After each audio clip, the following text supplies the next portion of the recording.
विचारधारा की लड़ाई है शिवम। जनता देख रही है आज।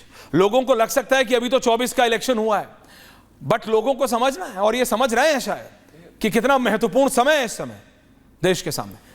देखिए, रिपब्लिक की जितनी बड़ी रिपब्लिक ऑफिस की जो आपका जो नया बड़ा ऑफिस है, इसके पेंट्री के बराबर जगह में 1 दर्जन लोगों को लेकर बैठकर देश के खिलाफ एजेंडा चलाने वाले लोगों को एक चीज समझनी चाहिए कि दुनिया के हर देश में सम वे और दी अदर प्रॉब्लम्स हैं।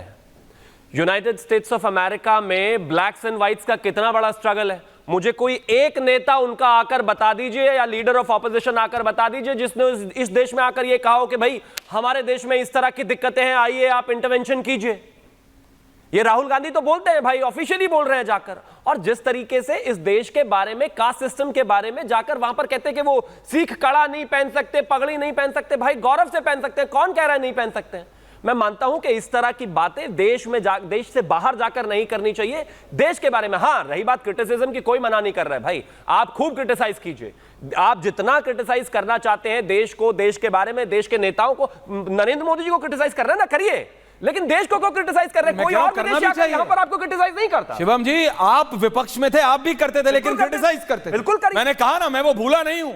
दीपक दादा, विजय गोयल दिल्ली में बुलेट कार्ट चला दी थी, मैं बता रहा हूं ना, भैंसा बुग्गी चला दी थी, बैलगाड़ी चला दी थी अशोक रोड में। 11 अशोक रोड बीजेपी का हेडक्वार्टर्स होता था, उसके सामने कि हाय महंगाई, हाय महंगाई। लेकिन मैं कह रहा हूं, क्या बीजेपी ने क्या वो सारे वादे, देखिए ऑपोजिशन में रह के कुछ तो करेंगे।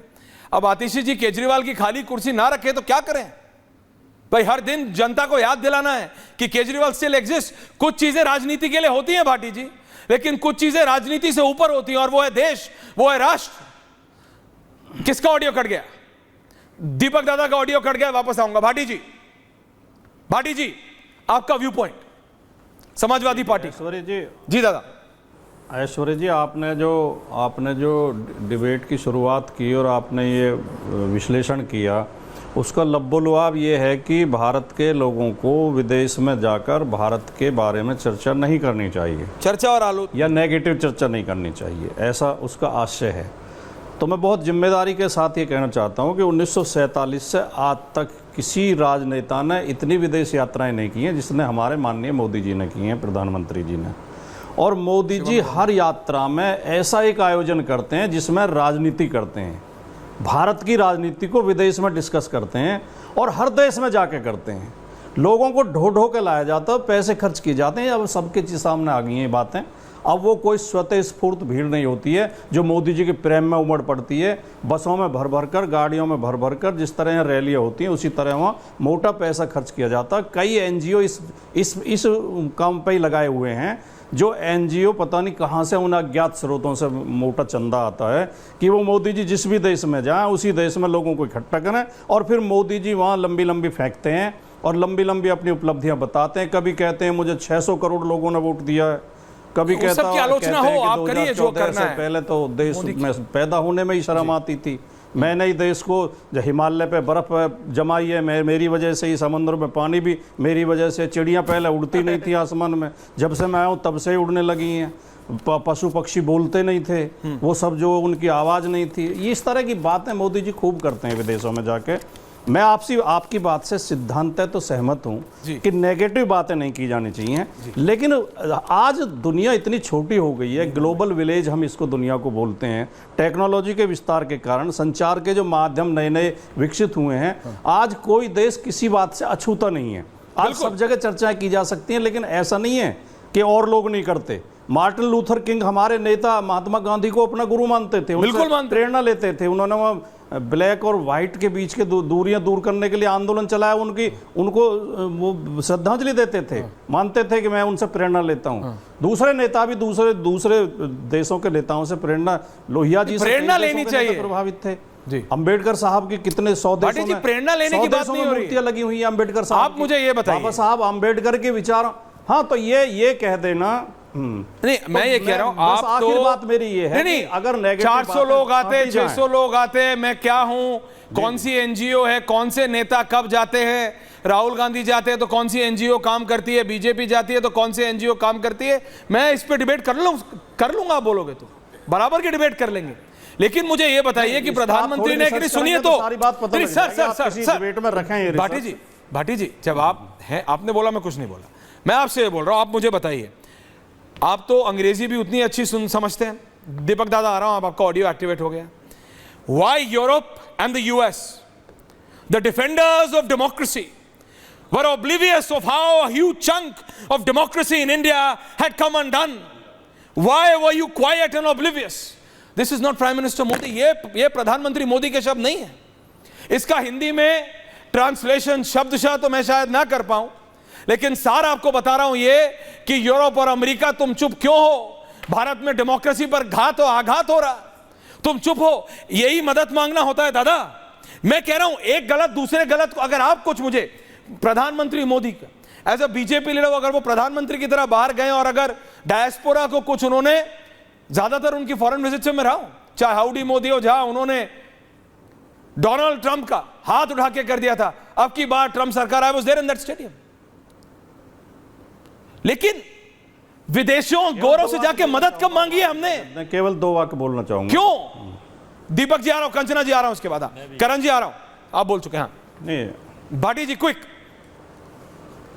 ये जो आपने जो कोटेशन सुनाई है, जो कोट किया राहुल गांधी को, इसमें कुछ भी खराब नहीं है।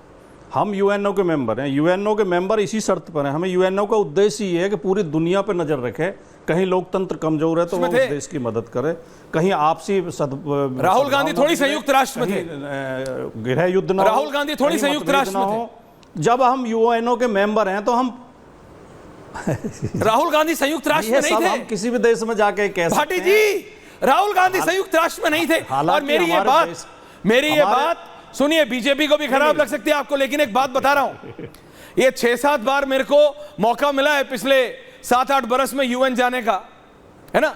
मैं आपको बात बता रहा हूं, एक बहुत पॉपुलर सेल्फी पॉइंट और एक बहुत अच्छी दुकान जहां नीचे बेसमेंट में मर्चेंडाइज मिलता है यूनाइटेड नेशन का, उसके अलावा संयुक्त राष्ट्र ने पिछले 10 साल में कुछ किया हो तो मुझे बता दीजिए। संयुक्त राष्ट्र को इतना बिल्कुल वहां रखने से कुछ होता नहीं है सर, मैं बता रहा हूं आपको। वो पीछे नदी है, पीछे एक कोल्ड ड्रिंक बनाने वाली कंपनी का बड़ा बोर्ड लगा है, वहां लोग फोटो लेते हैं, नीचे बेसमेंट में जाके मर्चेंडाइज खरीदते हैं और दिखाते हैं कि देखो मैं संयुक्त राष्ट्र गया था। ये रियलिटी है सर। उससे ज्यादा संयुक्त राष्ट्र ने 10 साल में कुछ किया नहीं है। लेकिन बात संयुक्त राष्ट्र की नहीं, बात राहुल गांधी की है। दीपक दादा और फिर कंचना जी और करण जी आ रहा हूं आपके पास। दीपक दादा। भाटी जी थोड़ा कंफ्यूज कर गए, उन्हें लगा कि जिस तरह नगर पंचायत, ग्राम पंचायत, राज्य सरकार, केंद्र सरकार कोई किसी के काम में बोल लेगा तो यूनाइटेड नेशंस इंडिया की डेमोक्रेसी के बारे में भी बोल लेंगी। अरे भाटी साहब, पहले ये समझिए यूनाइटेड नेशंस बना क्यों था, और ये भी समझिए भाई, प्रजातंत्र तो पाकिस्तान का खतरे में है, लेकिन पाकिस्तान अभी भी यूनाइटेड नेशन का मेंबर है और बड़े बड़े ज्ञान देता है, बड़े बड़े भाषण देता है। देखिए, देशों के आंतरिक हालात पर टिप्पणी करना यूनाइटेड नेशंस के अधिकार क्षेत्र में आता ही नहीं, और यूनाइटेड नेशंस कितना पावरफुल है उसके बारे में ऐश्वर्या ने आपको बता दिया। और यूनाइटेड नेशंस जाकर भी कोई नेता वहां खड़ा होकर ये नहीं बोलेगा कि आइए मेरे देश का प्रजातंत्र बचाइए। राहुल गांधी यहां सरकार की कितनी भी आलोचना कर ले और वो ये कह रहे हैं champions of democracy Europe and America. Bhati ji, आप भी जानते हैं कि दुनिया का सबसे पहला गणतंत्र भारत में हुआ था। ये वो देश है जिसने दुनिया को प्रजातंत्र दिया है। हाँ, अगर आप पिछलग्गू बन के अमेरिका या यूरोप से सीखना चाहें वो अलग बात है। ये दीगर बात है कि हम 1000 साल गुलाम रह लिए, 800 साल हम पे इस्लाम वालों ने शासन किया, 200 साल हम पे ईसाइयों ने शासन किया, ये बिल्कुल अलग बात है। लेकिन हाँ, यूनाइटेड नेशंस देशों की अंदरूनी राजनीति के बारे में टिप्पणी नहीं करता है, और ना ही किसी विपक्षी नेता को इस तरह की टिप्पणी जाकर अपने देश के बारे में करना चाहिए कि मेरा देश में प्रजातंत्र खतरे में है। अगर ये मदद मांगनी भी हो ना तो आप मांगते हैं इंटरनली, सार्वजनिक तौर पर नहीं, और तब जब वाकई इस तरह का कोई खतरा देश पर हो। भाई, भारत पर जब ब्रिटिशर्स का शासन था तो सुभाष चंद्र बोस देश देश सहयोग मांगने गए थे, कुछ गलत नहीं था उसमें, हमारे पर ब्रिटिशर्स का राज था। लेकिन आज तो दुनिया का सबसे बड़ा लोकतंत्र है और पूरी दुनिया से रिपोर्ट करने के बाद राजकुमार भाटी जी सिर्फ एक चीज कहना चाहूंगा, आज भारत का इतना मान है, आज भारत का इतना सम्मान है, आज भारत के 140 करोड़ लोगों की बात मानी जाती है, सुनी जाती है, पूछी जाती है, उनका मान बढ़ा है, इसलिए क्योंकि हम प्रजातंत्र हैं।